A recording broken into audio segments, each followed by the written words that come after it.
Last time, on a Brony at Canterlot High. In a separate video series created by Brandon known as Our Mini Brony, it is revealed in episode 3 that Brandon's human body on Earth is dead. For there to be a concept of an afterlife or religion, the idea of a soul needs to exist, something beyond the human body. I believe this is a reflection of the real actual Brandon's inner thoughts. A concept of a perfect world is equestria to him. Well, this brings me to kind of a theory I've had about the series. Brandon is dead. In my life, I hope I lie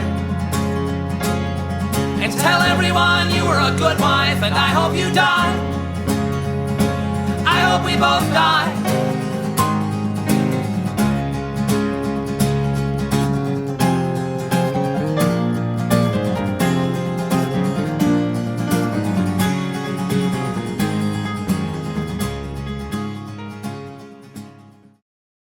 Despite my last video being pretty much disproven, I do feel as if a lot of my points still stand, regardless if the final conclusion I came up with is not correct. I have decided to actually do something new. I'm going to be reviewing the two parts of this episode in one. Now, I should probably say something straight off the bat here. I don't have much to say about episode 3. In fact, I personally don't really like episode 3.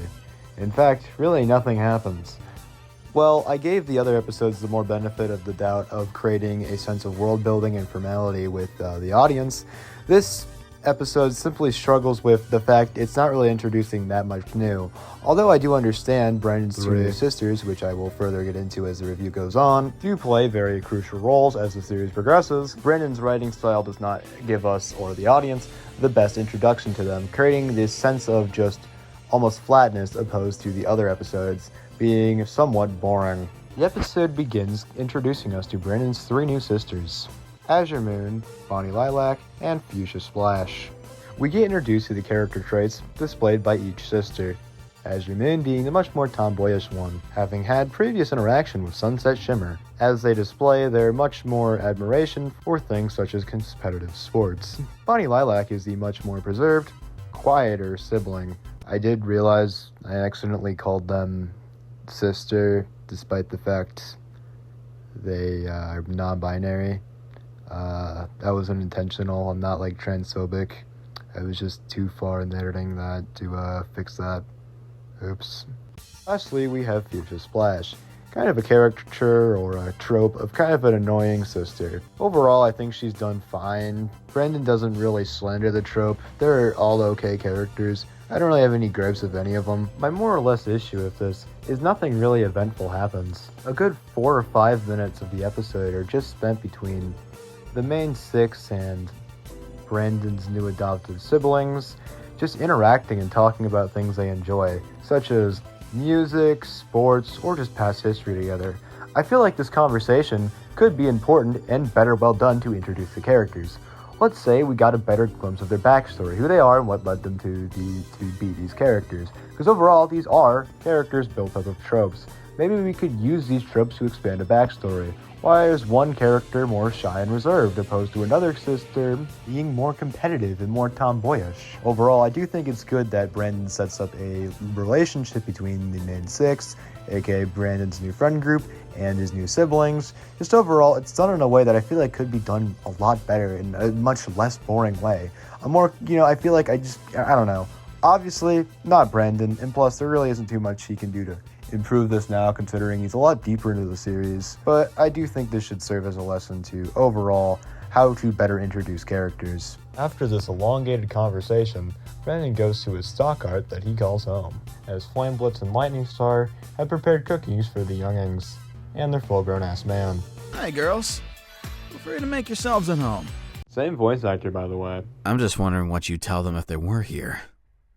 Oh, Mom, I hope you don't mind, but my friend here just got the crap kicked out of him by a bunch of gangsters. Can't hate, by the way. I gotta respect the hustle. Also, if you come across this video, I just want to let you know, I'm joking. I genuinely think you have a really good voice, and a lot of your voice acting is really good. Keep doing your shit. I'm just kind of being an asshole here. Okay, where was I? Oh yeah, Brandon the Brony Pony. After studying for a bit, Brony the Brandon Pony makes the rash decision to ask out his love interest, Sunset Shimmer, after only a day of knowing her. Now, not surprisingly, it completely works. It's that white boy charm, I'm telling you. The next day rolls around as Sunset Shimmer and Brandon set up to prep for the school prom. Everything seems to be going perfectly fine. Well, until... Allow me to introduce you to a character, a rich girl from the east, who happens to be the heart of Canterlot, where the rhythm don't cease. Blue Raspberry and her cousin Pink Lemon are characters I've long been waiting to talk about. I would have probably talked about them sooner if my upload schedule wasn't so shitty. Despite their complex nature in future installments of the series, unfortunately based off this episode alone, there really isn't too much to talk about with these characters. They're introduced at the tail end of the episode as possible threats to our main protagonist's goals. The episode very broadly ending with Blue Raspberry approaching Brandon the Branny Panny in a very flirtatious way, leaving the episode on a cliffhanger. Overall, my conclusion on this episode... Alright, I'm gonna try to get a commission from Flameblitz. Hey Squirt, it's Flameblitz from Brony the Brandon Pony parody Brony Pony series Pony the Brandon Brony in My Little Pony. I've taken a break from not helping around the house with Starlight like my 4 children while reading the newspaper to tell you guys I really love watching Derek music on youtube.com, and my advice to you as a father figure is to subscribe to them on YouTube channel. P.S. Still don't know what meat is. Smiley face. Oh shit, I just realized it's like PayPal only. I guess I'm not getting that commission.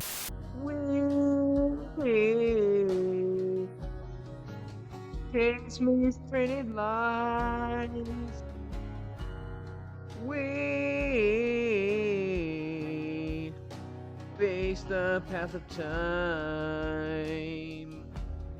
and yet I fight, and yet I fight. This shit sucks. Let's see what else is on. Holy crap, I'm in.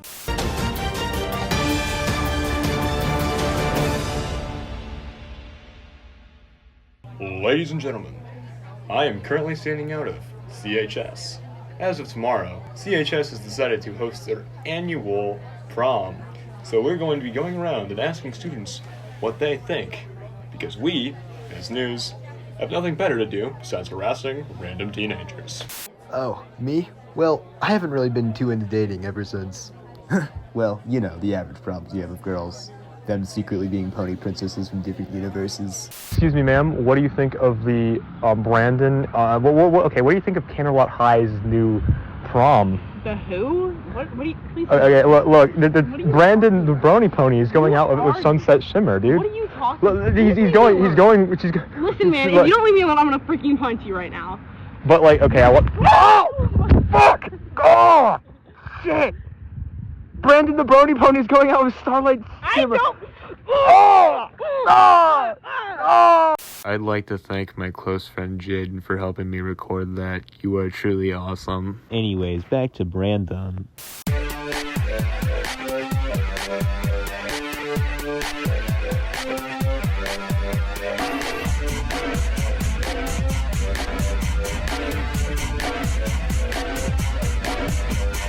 Episode 4 starts off right when episode 3 left off. We watch as Raspberry and her sister, Pink Lemon, continue to torment Brandon. Shimmer, notably being distressed by Brandon's situation, jumps in to defend him. When it is revealed, Blue Raspberry and Shimmer had previous history.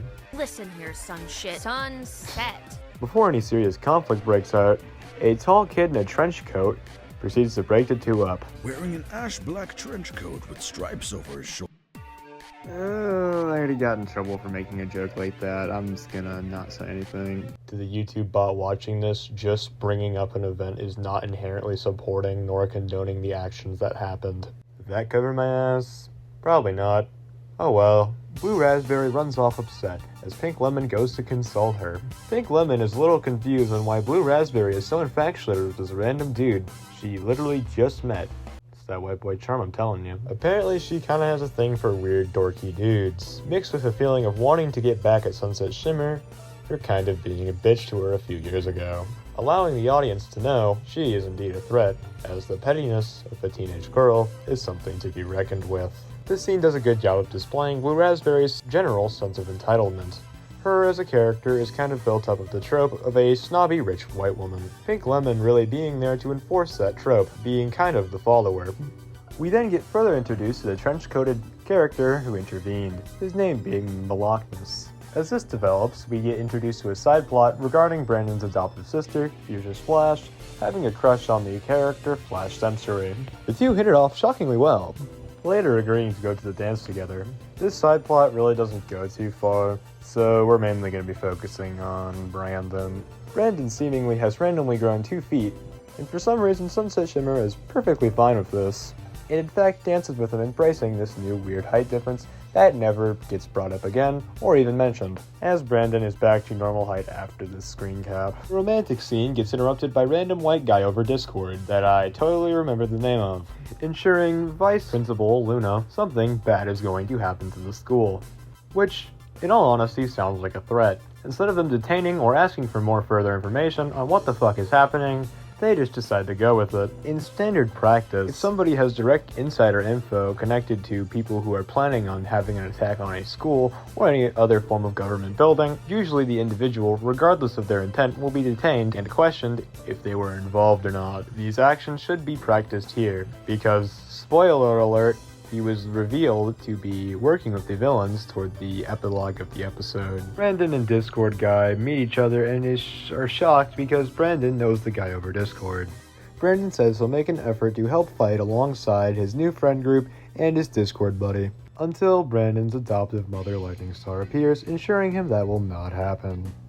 Brandon, disappointed by this, gets a level of reassurance by his new friend Malakness and my personal goat, Flame Blitz, before settling on becoming the group's emotional support. Just then, interrupting the little bittersweet moment, Princess Celestia decides to announce they will now be announcing the prom king and queen, given the fact the only 2 real options they have is this random fucking nerd and this camp counselor who nearly massacred the entire school because they didn't want to give money to Israel. I mean pay their taxes. And Brandon and Sunset Shimmer. Shockingly, Brandon and Sunset Shimmer win, putting a pretty satisfying ending to Brandon's love quest. Despite my several jokes about how little time they've known each other, I do think the overall scene is done pretty well. It does feel very well earned, giving the audience a genuinely satisfying conclusion to this arc. Despite this episode's overall shorter runtime, it does do a good job of completely wrapping this episode up. Yo, Taylor, I'm really happy for you. I'm gonna let you finish. But Beyonce had one of the best videos of all time. One of the best videos of all time. Blue Raspberry, storming the stage Kanye West style, snatches the crown, ruining the two's moment, declaring herself the prom queen. When 2 of Brennan's friends, Rainbow Dash and Rarity, speak up against the action, Blue Raspberry condemns their past actions, claiming she is the only true person there, the only person who would not lie to Brandon, giving Brandon the ultimatum, her or Sunset Shimmer, as you cannot be a prom queen without a prom king. And they, not too shockingly, immediately pick Sunset Shimmer, leading her to commit some good old sexual assault. Friends always have something to hide. How long do you think they'll keep them away from you? Until you find out about them, too little, too late. I have nothing to hide, sweetie. So why don't you pucker up and make it official? Blue then began to Trenchcoat, pucker. dude, this is fucking sexual harassment. Do something. Your mom and dad are here and they're not doing anything. What the hell? Lips as she leaned forward for a kiss. Someone help? Just then, our savior comes in, Sunset Shimmer, before beating the fuck out of Blue Raspberry, before delivering a badass, a somewhat okay one-liner. Want to try and separate my red and yellow blend? Go and try. It just proves why blue isn't as cool as it seems. So I'll be taking that back. The audience applauds as these 2 women beat the absolute crap out of each other for this random white boy who appeared not even a fucking week ago. So, about earlier, are you like my girlfriend now, or... Shh. Just kiss me. She places her finger on his lips, slowly removing it, and then leans in to kiss him on the lips. Some of the crowd had cheered louder, or some were stunned. All while Pinkie Pie had popped a confetti popper, nearly scaring her friends to death. Really, Pinky? So, shall we end the night with a dance, my lovely king? Yes, I'd love that. Great, because you don't really have a choice anyway. No isn't really an option with me.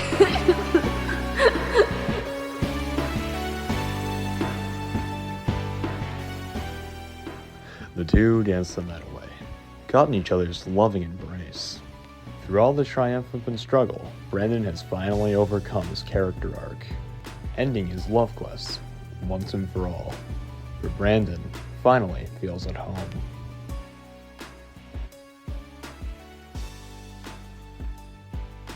Oh wait, I still have more to talk about. I should probably do that. Brandon's siblings all come up to congratulate him on the crazy night. These scenes, I do think, genuinely do a good job of displaying these characters' traits in a way that makes them seem pretty endearing and like an actual family. It did it better than episode 3 did. The main six, aka Brandon's friend group, and Brandon's siblings begin talking before Pinkie Pie brings up the idea of a sleepover. Everyone seems overjoyed as Brandon decides to join in to celebrate the occasion, ending the episode. In all honesty, this is my favorite episode of the entire series. It uses the last 3 episodes as a means to build up its character arc and solve it in a very genuinely satisfying way. The little dance at the end between Sunset Shimmer and Brandon felt so earned that I, as the audience, really did feel like was earned. It felt like a proper payoff. And of course, how can I not bring up the cherry on top, opposed to the blue raspberry on the bottom? The interaction of his family. It felt very sweet and endearing. Throughout the whole series, I believe this is the best moment of these characters. They're written as supporting roles for Brandon, coming off as extremely endearing, almost giving the audience a moment of just, hey, you know, Brandon has a lot more than just Sunset Shimmer. And overall, I think it works out. Again, I don't really have much more to say about the episode. I do think it is genuinely the best of the series. It almost feels like a finale episode, as it does a great job of wrapping up a lot of the things happening in the show, at least so far. Another thing, opposed to a lot of the other episodes, the pacing genuinely feels pretty good, even though it is the longest of the series. It fleshes out its story, its characters, and overall everything else in a way that just doesn't feel boring to the audience, as we see genuine conflict arise and just end in a very satisfying way. Blue Raspberry is a character I'm going to get a lot deeper into as the series progresses. However, all we know is she is a character with a form of self-entitlement, her doing everything in her power to make sure she gets what she wants. To see that be destroyed in a genuinely satisfying way does do a good job of just concluding the plot. Overall, that's really all I have to say. It's a good episode. Again, in my opinion, best episode of the whole series, leaving the audience, or at least me, with a big stupid grin on my face.